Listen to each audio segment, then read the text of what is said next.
Hello everybody, welcome back to the channel. My name's Kevin, I'm a geek. You're watching Kevin the Geek, and welcome back to a reaction, which is for my guaranteed reactions for my Patreon. I'm not getting well at announcing these, I'm sorry. It's Owen. Owen has a guaranteed reaction today, and Owen has chosen Curb Your Enthusiasm, so please keep your expectations in check.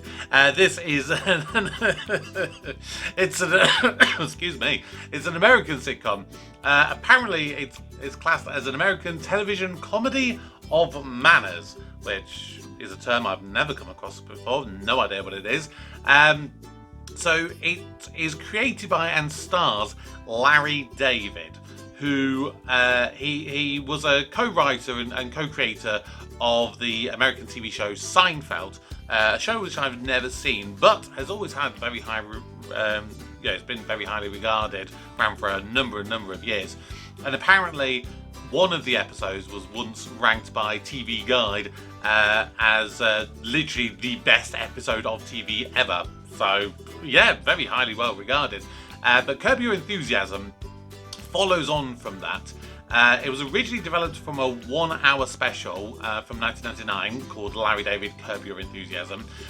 The episode we're watching today is Series 1, Episode 1, and it aired in October 2000.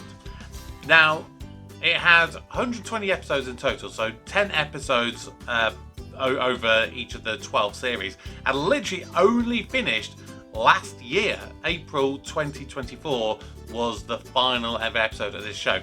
I literally know nothing about this. It's apparently mockumentary style, and it basically follows Larry David as a fictionalized version of himself as a semi-retired television writer and producer. So yeah, Owen has said it's very, very good.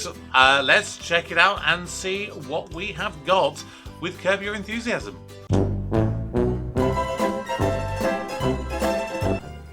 Look at this. What's going on? Yeah, what's going on? What is going on? Was it got an erection? Well, you don't have to play with it. Is it a bad thing? Maybe it's not such a bad thing, you know?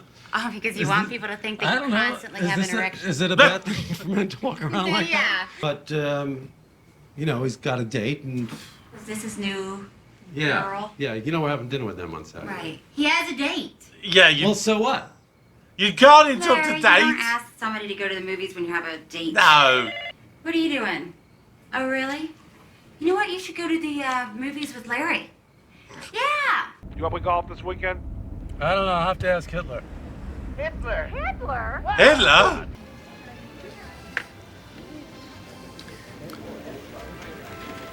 Oh, come on. For you? What are you doing? Are you looking at my breast? You're looking at my breast. Oh my God. I'm trying to get to my seat. Oh, I'm so sorry. You okay? You all right? You got really upset, didn't you? Don't strike his arm like that. That's creepy. Oh. Oh. I think your friend Nancy thinks she got me aroused in the movie. And you weren't. What? You weren't aroused. No, look at this. Just making sure. I told you about these pants. He's an idiot. Who is? You are. I'm talking to my wife now. He's a big fat idiot. Big fat idiot. They're not breasts, they're just big chemical balls, okay? They're not breasts. I could take a guess. So maybe they are fake. What's the big deal? Nothing, don't call them breasts.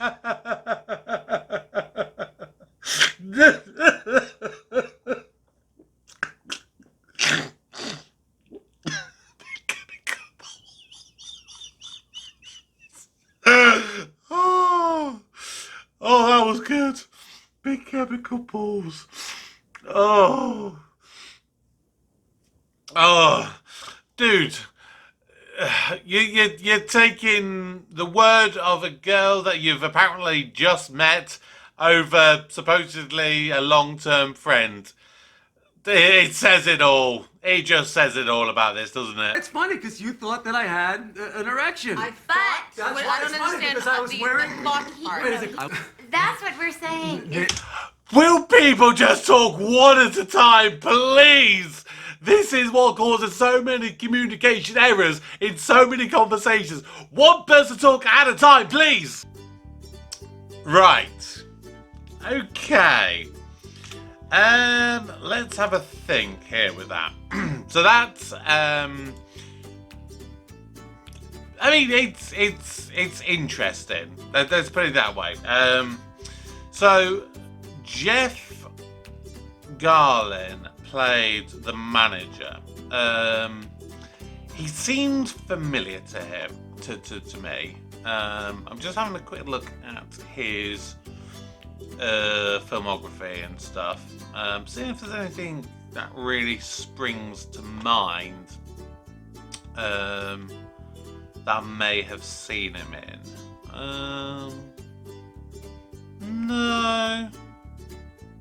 No, it doesn't look like anything especially. I don't know. Maybe his voice maybe just sounded a bit like someone else, possibly. Okay, so Curb Your Enthusiasm. First of all, it's very American. It definitely feels very, very American. I've obviously watched sort of like the mockumentary kind of style stuff before, and I've seen both British versions of them and American versions of them, and it definitely felt more like stereotypically American. I don't quite know how to describe like how or what makes it typically American, but I don't know. There's something for me. It is very, very mundane, I think maybe the right word. Not that it's necessarily a bad thing.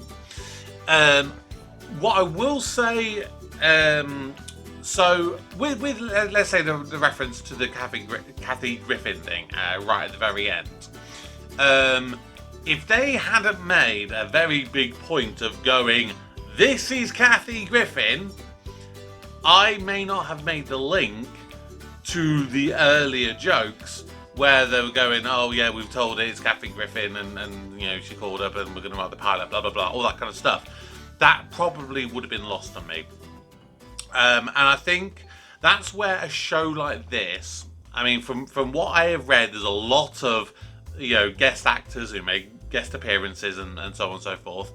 And especially with it being within the world of kind of Hollywood and stuff, I do think you've got to just be careful that you don't make it so American that people from other cultures and other countries miss out on stuff. And that is always a big challenge. And I think that's also why, for example, when you have instances where you take a British show, they take it to America and they want to make an American version of it, it doesn't necessarily always work out in the way that you would hope. Because I think that it's very easy to just go, we'll just take the same jokes, we'll translate it across, and it'll still be funny. But it doesn't always work out like that, because British humour can be very, very different to American comedy. To the point that I have done a reaction in the past to, I called it the Vicar of Dibley USA. I think it was called The Minister of Divine, if I remember correctly, and it was literally the pilot episode of that. And I was watching that, and they sort of took a couple of plots from a couple of different episodes from, I think, the first series of The Vicar of Dibley, and sort of crammed it into the one single episode. And it had a lot of the same jokes, but then they would reword maybe the key punchline to make it fit within an American thing. And it might have been funny for the American audience. For me, it completely falls flat, because even though you just literally changed the punchline to something that would make sense for an American audience, there's something about it that just by changing the words, it doesn't come together in the same way. That's my viewpoint with that, and that's where I think you have to be careful. Obviously, the title of the episode, the pants tent. I'm okay, having grown up watching a lot of American stuff, that I know that the American term for pants is very, very different to the British term for pants, which could have been very, very awkward if you're talking about that in the way that scene. Oh my god, that really, really was. And it's something that bugs me. Let people bloody talk. Please, just one day, just go, right, now you go, you have your say. Now you finish, brilliant. Now take it over to the next person. Now you have your say. Now we've fully listened, we've fully heard each other, we've both heard both sides of the story. Now we can understand where the miscommunication has happened. And no, we just go yap, yap, yap, yap, yap, yap, yap, yap, yap, yap, yap, yap, yap, yap, yap, yap, yap, all talking over one each other, and no one knows what the bloody hell is going on. It's yeah, I liked it. Was it great? It was okay for an opening episode. It didn't grab me. There wasn't anything that I go, yes, this is the most amazing thing that I really, really definitely need to see more episodes of. But it was enjoyable enough to make me go, if I got round to watching another episode, I wouldn't say no to it. So those are my views on the very first episode of Curb Your Enthusiasm. Please let me know what your thoughts are of this show in general. Of course, don't give me spoilers, because I don't like spoilers. But also, if you are commenting, please let me know. Are you American? Are you British? Are you something else? Just so I have a bit of context where for different terms of viewpoints with something like this, because I do want to do more American TV shows and stuff. I did a Christmas episode of Mork and Mindy over December, which I thoroughly enjoyed, and I would really like to take a look into that in a little bit more in depth. But other shows that you would like to recommend to me, American-wise, just let me know, and I will gladly consider doing it on the channel. But that's going to do it for today. So if you are new, please do consider subscribing, turning on notifications, dropping your comments below. And of course, if you would like to support me financially, you can do so over on Patreon, where you get exclusive content, you get early access and other stuff as well. But that will do it for today. So thank you very much for watching. And for now, my name's Kevin. I'm a geek, and you've been watching Kevin the Geek.